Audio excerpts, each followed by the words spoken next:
ఓం శ్రీ కృష్ణ జగద్గురు పరబ్రహ్మణే నమః. ఓం నమో శ్రీ వేదవ్యాసాయ నమః. ఓం మద్గురు శ్రీ పూర్ణానంద స్వామినే నమః. ఓం శుక్లాం భరధరం విష్ణుం శశివర్ణం చతుర్భుజం ప్రసన్నవదనం ధ్యాయేత్ సర్వవిఘ్నోపశాంతయే.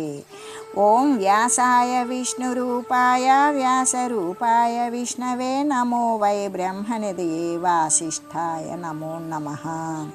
ఓం నారాయణం నమస్కృత్య నరం చైవ నరోత్తమం దేవీం సరస్వతీం వ్యాసం తతో జయముదీరయేత్. శ్రీ భగవద్గీత పురుషోత్తమ ప్రాప్తి యోగము. అయితే ఈ సంసార వృక్షం యొక్క స్వరూపము ఇప్పుడు ఈ ప్రపంచమున సంసార ఆసక్తి కలిగినటువంటి వారి చేత ఎప్పటికీ కూడా తెలియబడకుండా ఉన్నది. దాని ముందు తెలియదు, మధ్యము తెలియదు, చివర తెలియదు. అటువంటి స్థితి కూడా వానికి కనబడకుండా ఉన్నది. కాబట్టి గట్టిగా వేళ్ళు నాటుకొనిన ఈ సంసారము అనేటువంటి అశ్వత్థ వృక్షమును అసంగము అనే బలమైనటువంటి ఆయుధము చేత నరికివేయాలి. ఆ తర్వాత ఏ స్థానమందు ప్రవేశించినటువంటి వారులు మరలా కూడా వెనక్కి అంటే సంసారానికి రారు.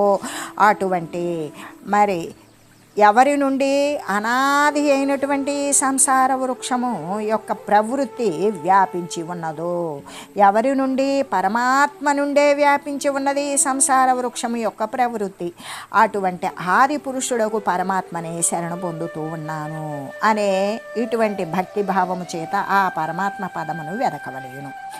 అయితే ఈ సంసార వృక్షము ఎందుకు కనిపించడం లేదు? సంసార ఆసక్తి కలిగినటువంటి అజ్ఞానులకు అటువంటి రూపము తెలియబడదు. దాని యొక్క మూలము తెలీదు, మధ్య కొనసాగే స్థితి తెలీదు, అంతము కూడా ఎక్కడ ముగుస్తుందో కూడా తెలియబడవు. ఎలాగంటే వారు దానిలో మునిగి ఉండి, ఏది చావు పుట్టుకుల ప్రవాహంలో సంసారంలో మునిగి ఉండి వస్తూ పోతూ ఉంటారే కానీ సత్యాన్ని తెలుసుకోలేరు. ఎలాగంటే చీకట్లో ఉన్న వారికి వస్తువులు కనబడినట్లుగానే, ప్రకాశమునందు మాత్రమే వస్తువులు కనబడినట్లుగానే ఎప్పుడైతే వైరాగ్యము, ముముక్షత్వము, ఆత్మజ్ఞానము ఉన్నవారికి మాత్రమే దాని యొక్క స్వరూపము, సంసార స్థితి అనేటువంటిది తెలుస్తుంది. ఈ సంసార వృక్షము అనాది కాలము నుండి కూడా వర్తిస్తూ ఉన్నది. అతి విశాలంగా ఉన్నది. శాఖోపశాఖలుగా వ్యాపించి బాగా వేళ్ళు తన్నుకొని ఉన్నది. కాబట్టే దాని వ్రేళ్లను గురించి వర్ణించేటప్పుడు భగవానుడు ఏమని చెప్పారు అంటే సువిరూఢ మూలం అని చెప్పడానికి కారణమైంది. దాని వేళ్ళు చాలా గట్టిగా పాతుకుపోయినవి అనేటువంటి భావాన్ని స్ఫురింపజేశారు. అయితే అంత మాత్రము చేత దిగులు పడాలా? ఇవి ఎప్పటికీ కూడా గట్టిగా పాతుకున్న వేళ్ళు మనం ఎట్లా మరి దాని నుండి కూడా మనం ఎట్లా రక్షింపబడగలుగుతాము అనేటువంటి దిగులు పడనవసరం లేదు. చెట్టు ఎంత గొప్పదైనా సరే బలమైనటువంటి ఆయుధము చేత నేలమట్టం అవుతుంది కదా. అలాగే ఈ సంసార వృక్షాన్ని ఛేదించడానికి కూడా భగవానుడు చక్కని ఆయుధాన్ని సూచించారు. అదేమిటి? అసంగము. అంటే ప్రాపంచిక పదార్థాల పట్ల అభిమానము, ఆసక్తి కలిగి ఉండడమే సంగము అనేటువంటిది. ఆ ఆసక్తి, అభిమానము ప్రాపంచిక పదార్థాల పట్ల లేకుండా ఉండడమే అసంగము, వైరాగ్యము అని భావము. అయితే కొద్దిపాటి వైరాగ్య భావాల చేత ఈ గొప్పదైన సంసార వృక్షాన్ని ఛేదించడానికి సాధ్యపడుతుందా? పడదు కదా. తీవ్రతరమైనటువంటి విరక్తి, పరిపూర్ణమైన అసంగము అవసరమై ఉన్నది. కాబట్టి దృఢేనా అనే పదాన్ని భగవానుడు ప్రయోగించారు. ఒక పెద్ద ఫ్యాక్టరీ ఉన్నది. దానికి మూల చక్రానికి గనక బెల్ట్ తెగినట్లయితే అన్ని యంత్రాలు ఎలా ఆగిపోతాయో అలాగే ఈ సంసార రూపమైనటువంటి గొప్పదైన యంత్రాంగం అంతా కూడా అసంగము అంటే సంగము లేకుండా ఉండడం చేత మొత్తం స్తంభించిపోతుంది. అందుకే మహనీయులు ఈ ప్రపంచమున ఉన్నప్పటికీ కూడా ఇటువంటి సంగము లేకుండా అసంగ భావమే కలిగి ఉండడం చేత సంసార బాధలు ఏవి కూడా లేకుండా ఉంటారు. అయితే ఈ అసంగము అనేటువంటిది కేవలం బాహ్య సంబంధమైనదేనా అంటే కాదు, అభ్యంతర సంకల్పాల యందు కూడా ఇది కలిగి ఉండాలి అసంగము అనేది. అప్పుడే కదా ఈ అసంగము అనేటువంటిది పరిపూర్ణమవుతూ ఉన్నది. మరి ఇంతటితో పని పూర్తయిందా అంటే కాదు. సంసార వృక్షాన్ని ఖండించిన తర్వాత ఇంకా దృశ్య త్యాగము అనేది చేయాలి. దృశ్యాన్ని వదిలించుకోవాలి. అది అయిన తర్వాత దృక్స్వరూపాన్ని ఆశ్రయించాలి అనేటువంటి ముఖ్యమైన పని ఇంకొకటి ఉన్నది కదా. అప్పు తొలగాలి అన్నప్పుడు సొంతంగా కొంత ద్రవ్యం కలిగి ఉండాలి కదా. అప్పుడే మనుషుడు సుఖంగా ఉండగలుగుతాడు. ఎలాగంటే దృశ్యభావ త్యాగము, ఈ దృశ్య సంబంధమైనటువంటి దానిని వదిలించుకోవడం అనేది అప్పుని తొలగించుకోవడం వంటిది.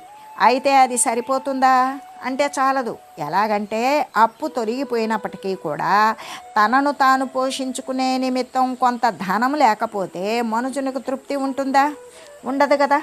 అట్లాగే ఈ దృశ్య సంబంధము పట్ల విరక్తి కలిగి ఉన్నప్పటికీ ఆత్మపదం ప్రాప్తి అనేటువంటిది కూడా జరగాలి. ఈ రెండు ఉన్నప్పుడు మాత్రమే జీవునికి పరిపూర్ణమైనటువంటి సుఖం అనేది ఏర్పడుతుంది. కాబట్టి భగవానుడు సంసార వృక్షం యొక్క ఛేదనాన్ని గురించి తెలిపి ఆ తర్వాత పరమాత్మ పదము యొక్క అన్వేషణాన్ని చేయాలి అనేటువంటి విషయాన్ని బోధించడానికి కూడా కారణమైనది. ప్రపంచంలో అనేక పదవులు ఉన్నప్పటికీ కూడా అన్నింటికంటే గొప్పదేమిటి అంటే పరమాత్మ పదవియే. కాబట్టి దాన్నే అనుసరించాలి అని, దానికోసమే వెతకాలి, అన్వేషింపాలి అని కదా ఇక్కడ మనకు బోధితమైంది. ఎలాగంటే ఆ మహోన్నతమైనటువంటి పదమును పొందినటువంటి వాడు మరలా కూడా ఇక ఈ దుఃఖభూయిష్టమైనటువంటి సంసార స్థితికి జారడు, దిగిరాడు. కాబట్టి బ్రహ్మాండమునందు అనేక లోకాలు ఉన్నవి. ఏ లోకానికి పోయినా కూడా మళ్ళీ శరీరాన్ని కల్పించుకోవడం కోసం తిరిగి రావలసిందే, మరలా పుట్టవలసిందే. కానీ భగవంతుణ్ణి పొందినటువంటి వారైతే, ఆత్మ పదవిని అధిష్ఠించిన వారైతే మరలా కూడా శరీరధారణ అనేది జరగదు, మళ్ళీ పుట్టరు. అది శాశ్వతమైన పదము. పూర్ణ దుఃఖరాహిత్యము దాని వలననే కదా కలుగుతూ ఉన్నది.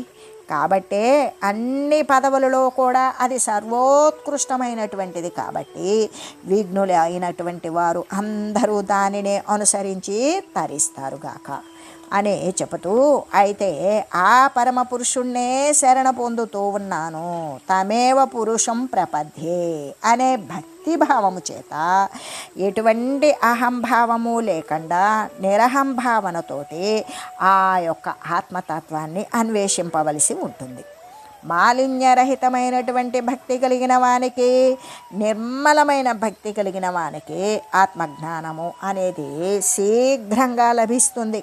సంసార వృక్షము ఏ ప్రకారంగా ఉన్నది అంటే బాగా వేళ్ళు తన్నుకొని ఉన్నది. దానిని ఛేదించడం ఎలాగా అంటే అసంగము.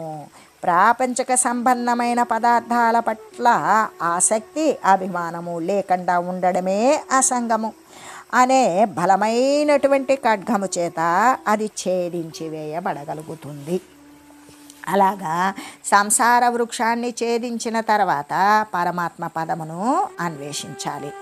ఆ పరమాత్మ ఎటువంటి వాడు అంటే ఆయనను పొందినటువంటి వారు మళ్ళీ వెనక్కు రారు. తిరిగి ఈ సంసారంలో ఈ శరీరాలను ధరించి సంసారాన్ని అనుభవించరు.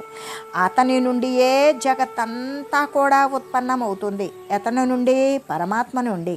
అతడు ఆది పురుషుడు అని చెబుతూ నాశరహితమైన అటువంటి పరమాత్మ పదమును ఎవరు పొందగలుగుతారో దానిని గురించి తెలియజేస్తూ, నిర్మాణమోహాజిత సంఘదోష ఆధ్యాత్మనిత్య వినివృత్తకామాః ద్వంద్వైర్విముక్తాః సుఖదుఃఖ సంఘైర్గచ్చంత్యమూఢాః పదమవ్యయం తత్. అంటే అభిమానము అంటే అహంకారము. అహంకారము అంటే ఈ ఇంద్రియ సంఘాతమైనటువంటి ఈ దేహము నేను అనేటువంటి అవివేకము లేనటువంటి వారు. దేహాభిమానము మరి అవివేకము అంటే పరమాత్మ వస్తువు లేదు అనేటువంటి అవివేకము లేనటువంటి వారు. ఈ శరీరము పట్ల నేననే భావము కానీ, మరి సంసారమే సత్యమైనది అనే భావము కానీ ఇది ఏది లేనటువంటి వారు. అంటే శరీరము పట్ల వానికి అభిమానం లేదు, పరమాత్మయే సత్యము అనేటువంటి వివేకం కలిగి ఉన్నారు అనేటువంటి దానితో సంగము అంటే దృశ్య పదార్థాల పట్ల ఆసక్తి అనేటువంటి దోషాన్ని గెలిచిన వారు, జయించినటువంటి వారు, ఆ దోషాన్ని వదిలివేసినటువంటి వారు, నిరంతరము ఎల్లవేళలా కూడా ఆత్మజ్ఞానము కలిగిన వారు, అంటే బ్రహ్మనిష్ట యందే ఊనుకొని ఉన్నవారు, కోరికలన్నీ కూడా లెస్సగా వాసనలతో సహితంగా కూడా తొలగిపోయినటువంటి వారు, సుఖము దుఃఖాలను ఈ రెండు కూడా సుఖము నుండి దుఃఖము నుండి కూడా ద్వంద్వాల నుండి బాగా విడవబడినటువంటి వారు, వారే కదా జ్ఞానులు. అటువంటి అవ్యయమగు శాశ్వతమైన బ్రహ్మ పదమును అంటే మోక్షాన్ని పొందుతూ ఉన్నారు అని చెబుతూ, అంటే పునరావృత్తి లేనటువంటి శాశ్వత బ్రహ్మ పదమును ఎవరు పొందగలుగుతారు, ఎవరు మోక్షతత్వాన్ని పొందగలుగుతారు అనేటువంటి విషయాన్నే కదా చక్కగా నిరూపించబడింది. ఇక్కడ మనకి ఎన్ని లక్షణాలు చెప్పారు? 6 సల్లక్షణాలు చెప్పారు. ఆ 6 రకాల మంచి లక్షణాలు కలిగిన వారు అటువంటి మహోన్నతమైనటువంటి పదవిని చేపట్టగలుగుతారు. అవి అని చెబుతూ, అవి ఏమిటి అంటే అభిమానము, అవివేక రాహిత్యము. అభిమానము అంటే దేహాభిమానము, అవివేకము అంటే పరమాత్మ తత్వము అనేటువంటిది శాశ్వతము అనే వివేకము కలిగిన వారే అవివేకాన్ని నశింపజేసుకున్నటువంటి వారు. సంగము అనే దోషాన్ని జయించడం. అయితే సంగము అంటే దృశ్య పదార్థాల పట్ల ఉన్నటువంటి ఆసక్తి, అసంగము అంటే ఆ ఆసక్తి లేకుండా ఉండడం, వాటితో దృశ్య పదార్థాలను అంటకుండా ఉండడం అనేది. ఇంకా మూడవది నిరంతరము కూడా ఆత్మయందు నిష్ట కలిగి ఉండడం అనేదే కదా చెప్పింది. అంటే ఇక్కడ నిరంతరము అంటే నిత్య అనే పదాన్ని గమనించాల్సింది. ఏదో ఒక కాలమునందు ఏదో ఒక కొద్దిపాటి సమయమునందు దైవ చింతనం చేయడం మంచిదే, కానీ అది సరిపోతుందా? ఎప్పటికీ చాలదు. క్రమక్రమంగా కూడా ఆ దైవనిష్ట సమయాన్ని పెంచుకుంటూ పోవాలి. నిరంతరము కూడా దైవనిష్ట అని కదా చెప్పింది. అటువంటి నిరంతర దైవనిష్ట అనే స్థితిని చేరుకోవాలి. ఎలాగంటే దైవభావము అనే ప్రకాశము లేకపోతే మాయా అనేటువంటి అంధకారం వెంటనే వచ్చి అలుముకుంటుంది కదా. వెలుగు లేని చోట చీకటే ఉంటుంది. అలాగే దైవభావము అనేది లేకపోతే మాయా అబద్ధము మిథ్యే వచ్చి అలుముకుంటుంది కదా. అప్పుడు మహాప్రమాదమే సంభవిస్తూ ఉన్నది. చీకటిలో ఏ వస్తువు కనపడదు, ఎక్కడ గుద్దుకుంటామో ఏ గోతులో పడిపోతామో తెలియదు. వెలుగు ద్వారానే మనల్ని మనం రక్షించుకోగలుగుతాం. అలాగే ఈ మాయ ద్వారా మళ్ళీ మళ్ళీ కూడా శరీరాలు ధరిస్తూ ఉండాలి. అదే దైవము అనేటువంటి స్ఫురణ చేత మరి శారీరక రాకపోకలను శాశ్వతంగా నిర్మూలించుకోవచ్చు.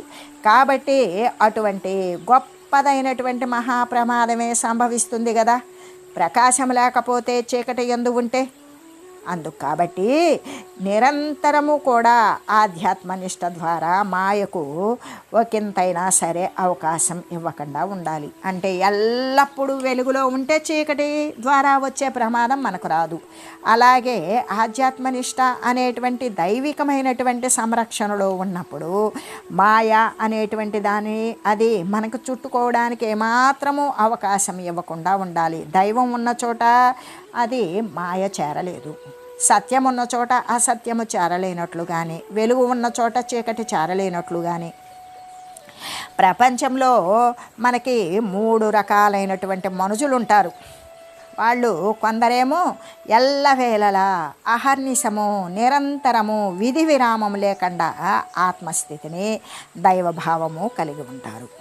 వారు ఏం చేస్తున్నా, ఏం తింటున్నా, పడుకున్నా, లేస్తున్నా, కూర్చున్నా, నిద్రిస్తున్నా, నడుస్తున్నా, మాట్లాడుతున్నా, స్మరిస్తున్నా, భావిస్తున్నా సర్వేక సమస్తము కూడా వారు ఆత్మస్థితి యందు ఉండే శారీరకమైన అవసరాలను తీర్చుకుంటూ ఉంటారు. అంటే ఎల్లవేళలా దైవభావాన్ని కలిగి ఉంటారు. వీరు ఉత్తమమైనటువంటి వారు. ఇంకా మరికొందరైతే కొద్దిసేపు దైవ చింతన కలిగి ఉంటారు. తర్వాత ప్రాపంచిక సంబంధమైనటువంటి కార్యకలాపాల యందు నిమగ్నులైపోతారు. ఇక వీరు మధ్యములైనటువంటి వారు. అంటే సాధన యొక్క అతిశయము చేత వీరు మొదటి తరగతికి క్రమంగా చేరుకోగలుగుతారు. మొత్తానికి దైవ చింతన అయితే ఉన్నది కొద్ది సమయం. ఆ కొద్ది సమయాన్ని పెంచుకుంటూ వెళ్తే క్రమంగా కూడా సాధన గనక అతిశయిల్లి సాధన చేసినప్పుడు ఇక వారు మొదటి తరగతి అయినటువంటి ఉత్తమ తరగతికి అహర్నిశము ఆత్మస్థితిని దైవభావాన్ని కలిగి ఉండేటువంటి స్థితికి చేరుకోగలుగుతారు. ఇక నిరంతరము కూడా మరి దృశ్య పదార్థ వ్యామోహంలోనే కొట్టుకుంటూ దైవస్మరణ ఒకంతైనా లేనటువంటి వారు చివరి వారు కనిష్ఠులు, 3వ తరగతికి చెందినటువంటి వారు. అందుకే ఉత్తములు, మధ్యములు, కనిష్ఠులు అని చెప్పబడింది. ఈ స్థితి అయితే నింద్యము, వదిలివేయవలసినటువంటిది. ఇది నిందింపటానికి అనుకూలమైనటువంటిది. దానిని ఆ స్థితి వారిని అసలు వదిలివేయవలసినటువంటి వారు. కాబట్టి వివేకవంతులైతే ఇటువంటి దృశ్య పదార్థ వ్యామోహంలో కొట్టుకుపోయేటువంటి స్థితిని, దైవస్మరణ లేకుండా ఉండేటువంటి స్థితి కలిగినటువంటి వారిని పూర్తి స్థాయిలో వదిలివేస్తారు. ఈ స్థితిని వివేకవంతులైనటువంటి వారు సత్యము శాశ్వతము అయిన పరమాత్మను నమ్మినటువంటి వివేకము కలిగిన వారు వీరి యొక్క సహవాసం కానీ ఈ పద్ధతిని కానీ అవలంబించరు, వారి సావాసం అనుసరించరు అని చెబుతూ ఇంకా 4వది అయినటువంటి ఇక మోక్ష పద ప్రాప్తికి అవసరమైనటువంటి 4వ సుగుణం ఏమిటి అంటే కోరికలను సంపూర్ణంగా వాసనలతో కూడా కూడుకొని తొలగించుకోవాలి. అందుకే వినివృత్త కామాహ అని చెప్పింది. నివృత్త అని చెప్పారా? లేదు, వినివృత్త అని చెప్పారు. అంటే నివృత్త అని చెప్పలేదు, వినివృత్త అని చెప్పి ఉన్నారు. వినివృత్త అని చెప్పడం చేత కోరికలన్నీ కూడా నిశ్శేషంగా సమూలంగా అంటే వాసనలతో కూడుకొని తొలగిపోవాలి అనేటువంటి భావమే కదా. ఆధ్యాత్మనిత్యా వినివృత్త కామాహ అనేటువంటి ఈ యొక్క శ్లోకపాదాన్ని మోక్షము చెందాలి అనుకునేటువంటి సాధకులు, ముముక్షువులు ఎల్లవేళలా కూడా స్మరిస్తూ ఉండడం అనేటువంటిది మంచిది కదా. ఎలాగంటే ఆధ్యాత్మిక సాధన సర్వస్వము అంతా కూడా ఈ 2 పదాలలోనే ఇమిడి ఉన్నది. మొదటిది తత్వజ్ఞానము. ఆధ్యాత్మిక సాధన సర్వస్వం కూడా ఈ 2 పదాలలోనే ఇమిడి ఉన్నప్పుడు మొదటిదేమై ఉన్నది? తత్వజ్ఞానమై ఉన్నది, ఆధ్యాత్మ నిత్యాహ అన్నది. రెండవది వాసనాక్షయము, వినివృత్త కామాహ. అయితే మొదటిదేమై ఉన్నది? దృక్స్వరూప స్థితి. రెండవది దృశ్యరాహిత్య స్థితి. ఈ రెండింటినీ కూడా దృక్స్వరూప స్థితి వాడైనప్పుడు దృశ్యము లేనటువంటి స్థితి, ఈ రెండింటినీ కూడా సాధకుడు ఏకకాలంలోనే అభ్యాసం చేస్తూ రావాలి అని శాస్త్రాలు వెలుగెత్తి చాటుతూ ఉన్నవి. ఇంకా 5వ సాధన ఏమిటి అంటే సుఖము దుఃఖము మొదలైనటువంటి ద్వంద్వరాహిత్యము. వాటిని వదిలివేసుకోవాలి. సుఖము దుఃఖము, శీతలము ఉష్ణము, పగలు రాత్రి, జ్ఞానము అజ్ఞానము అనేటువంటి ఏ యొక్క ప్రకృతి పురుషుడు అనేటువంటి ద్వంద్వంతో కూడినటువంటి విషయాలను పూర్తిగా వదిలివేసి శాశ్వతమైన ఏకరసమాత్రమైనటువంటి పరబ్రహ్మతత్వము ఒక్కటే అనే స్థితిలో సుఖము దుఃఖము పట్టనటువంటి స్థితికి వాడు ఎదుగుదల ఉండడమే ద్వంద్వరాహిత్యము. ఇక 6వది అంటే అమూఢత్వము. అంటే మూఢత్వము లేకుండా ఉండడము, అంటే అజ్ఞానము లేకుండా ఉండడం. అజ్ఞానాన్ని అవిద్యను కూడా ఏమాత్రము దరికి చేరనివ్వకూడదు. ఎందుకు? ఎల్లవేళలా కూడా వాడు జ్ఞానమునందే ఎల్లవేళలా నిలుకడ కలిగి ఉండాలి.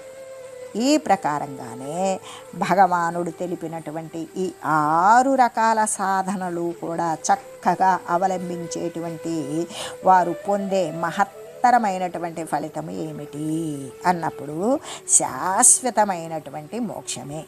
గచ్చంతి పదమవ్యయం, శాశ్వతమైనటువంటి పదము మోక్షము.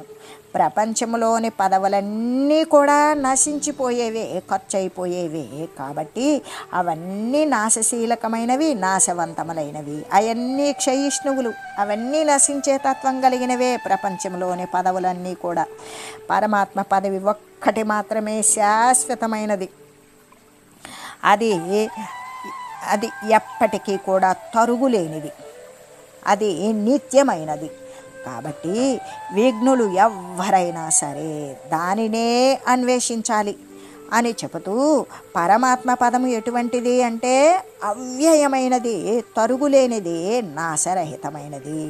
అటువంటి పరమాత్మ తత్వాన్ని ఇక పొందాలి అన్నప్పుడు మనసు దృశ్య విషయాల వైపు ఏమాత్రము కూడా విరక్తి చెంది ఉండాలి అని చెబుతూ, ఈ దృశ్య విషయాల పట్ల విరక్తి కలిగి ఉండాలి అన్నప్పుడు దాని గురించి మనం చిన్న ఉదాహరణను తెలియజేసుకుందాం.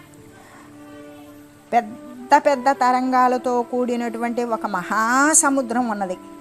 ఆ సముద్రం యొక్క తీరమునందు పెద్ద వాడరేవు కూడా ఉన్నది, ఆ హార్బర్. అయితే అక్కడ చాలా నావలు ఉన్నాయి, ఒడ్డున లంగరేసుకొని నిశ్చలంగా ఉన్నాయి.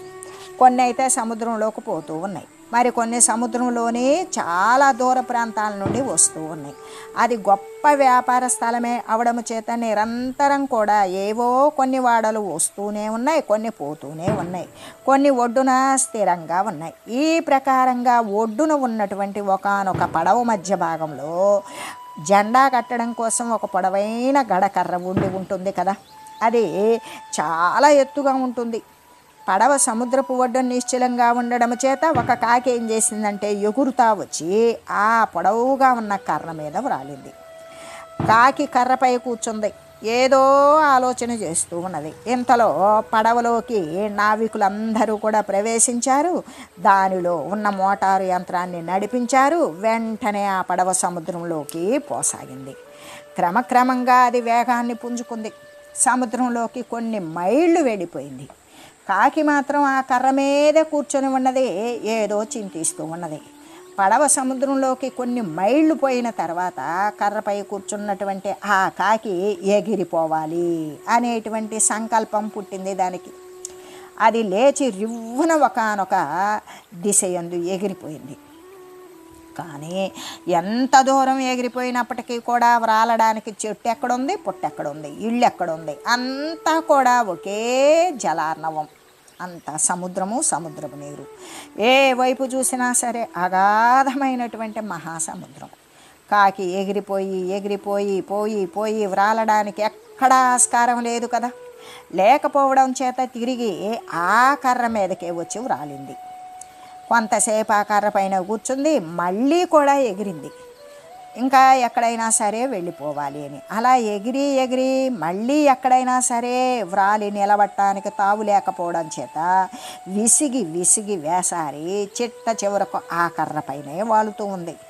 దీనినే మనకి నౌకాగ్రకాక న్యాయము అనేటువంటి ఒక చతురోక్తి శాస్త్రములందు పేర్కొన్నది కదా అని చెబుతూ, సాధకుని యొక్క మనస్సు వైరాగ్య పరిపూరితమై సముద్ర మధ్యములో ఉన్నటువంటి నౌకపై కూర్చున్న కాకిలాగానే ఉండాలి. కానీ మనస్సును కాకి దృశ్య విషయాల మీదకి ఎగిరినప్పటికీ కూడా అవి అస్థిరాలని, క్షణికాలని, నశించిపోవడానికి సిద్ధంగా ఉన్నాయి అని, దుఃఖాలనే ఇచ్చేవి అని బాగా బోధించినట్లయితే అది వానిపై వాలకుండా ఆత్మ అనబడేటువంటి కర్ర మీదకే వచ్చి వాలుతూ ఉంటుంది కదా. అలా కాకుండా ప్రాపంచిక పదార్థాలు శాశ్వతాలని, సుఖవంతాలని, సౌఖ్యదాయకాలని తలంచి వాటి వెంట పరిగెత్తినట్లయితే మనస్సు దృశ్యజాలంలో తగులుకొని కర్మబంధాన్ని పెంచుకుంటుంది కదా. సంసార కూపమున బడి పుట్టడం, చావడం అనే రొంపిలో దిగబడిపోతుంది కదా. కాబట్టి సముద్రమున ఉన్న కాకిలాగానే మనసును దృశ్య విషయాల మీదకు రాలనీయకూడదు. ఈ ప్రకారంగానే వైరాగ్యాన్ని చక్కగా బోధించుకోవాలి. ఓ మనస్సా, ఎన్ని జన్మలు ఈ విషయ సుఖాలను అనుభవిస్తూ ఉంటావు? నీకేమైనా తృప్తి కానీ ఆత్మశాంతి కానీ కలిగిందా? ఈ అమూల్యమైన మానవ జన్మను భగవదాయత్నం చేయకుండా ఎందుకు వ్యర్థం చేస్తూ ఉన్నావు? క్షణికమైన ఆనందం కోసం అరులు జాస్తూ ఉన్నావు. అలా చేయకుండా, కాలాన్ని వ్యర్థం చేయకుండా శాశ్వతమైనటువంటి దైవ సాన్నిధ్యం కోసమే ప్రయత్నించు. దృశ్యముపై కాకుండా ఆత్మపైననే దృష్టిని కేంద్రీకరించు అని ఈ విధంగా మనస్సునికి హితబోధం చేసుకోవాలి. సముద్ర మధ్యంలో ఉన్నటువంటి నౌకపై ఉన్న కాకిలాగానే దానిని ఎక్కడికి కూడా ఎగరనీయకూడదు. ఆత్మ అనే కర్రపైననే స్థాపితం చేయాలి. ఒకవేళ ఎగిరినప్పటికీ కూడా వైరాగ్యాన్ని బోధించాలి. సముద్ర మధ్యంలో ఉన్న కాకిలాగానే దృశ్య విషయాల మీద వ్రాలకుండా చేయాలి. అప్పుడు వ్రాలటానికి ఎక్కడా కూడా అవకాశం లేకపోవడం వల్ల తిరిగి అది మళ్ళీ ఆత్మ వద్దకే వచ్చి చేరుతుంది కదా అని చెబుతూ, అంటే మనస్సు ఎప్పుడూ కూడా దృశ్య విషయాల నుండి విరక్తి చెంది ఉండాలి. ఏమాత్రము అటువైపు ఆసక్తి లేకుండా నౌక యొక్క కర్ర మీద ఉన్నటువంటి కాకిలాగానే, నౌకాగ్ర కాకిలాగానే ఆత్మ అనే కర్రపై ఎప్పుడు వచ్చి చేరాలి. అలా ఎప్పుడైతే ఆత్మ అనే కర్రపై ఎప్పుడు వచ్చి చేరుతుందో అప్పుడు జీవునికి కలిగేటువంటి అనుభూతి ఏదై ఉంటుంది? జీవిత పరమావధి అయి ఉంటుంది. అదే కదా జీవిత లక్ష్యం, అదే కదా మోక్షస్థితి. అవ్యయమైనటువంటి నాశరహితమైన పరమాత్మ పదాన్ని ఎవరు పొందుతారు అంటే అభిమానము అవివేకము లేనటువంటి వారు, సంగము దృశ్య వస్తువుల యందు ఆసక్తి అనే దోషాన్ని జయించిన వారు, ఎల్లవేళలా ఆత్మస్థితి యందే స్థిరపడిన వారు, కోరికలను పరిపూర్తిగా వాసనాసహితంగా తొలగించుకున్నవారు, ఈ సుఖము దుఃఖము మొదలైనటువంటి ద్వంద్వాల నుండి విడవబడినటువంటి వారు, మూఢత్వము అంటే అజ్ఞానము లేనటువంటి వారు, ఈ ప్రకారాలైనటువంటి 6 లక్షణాలు, మంచి లక్షణాలు కలిగినటువంటి వారు మాత్రమే పరమాత్మ పదమును, మోక్ష పదవిని పొందగలుగుతారు అని తెలియజేస్తూ, ఓం మంగళం పావన గీతామాత జయ మంగళం భక్తజనావని బంధ విమోచనే భవభయహారిణి భవ్యదాయిని మంగళం. ఓం మంగళం శ్రీ కురుక్షేత్ర రణక్షోణి విహారిణే పార్థసారథి రూపాయ గీతాచార్యాయ మంగళం. ఓం మంగళం మహత్.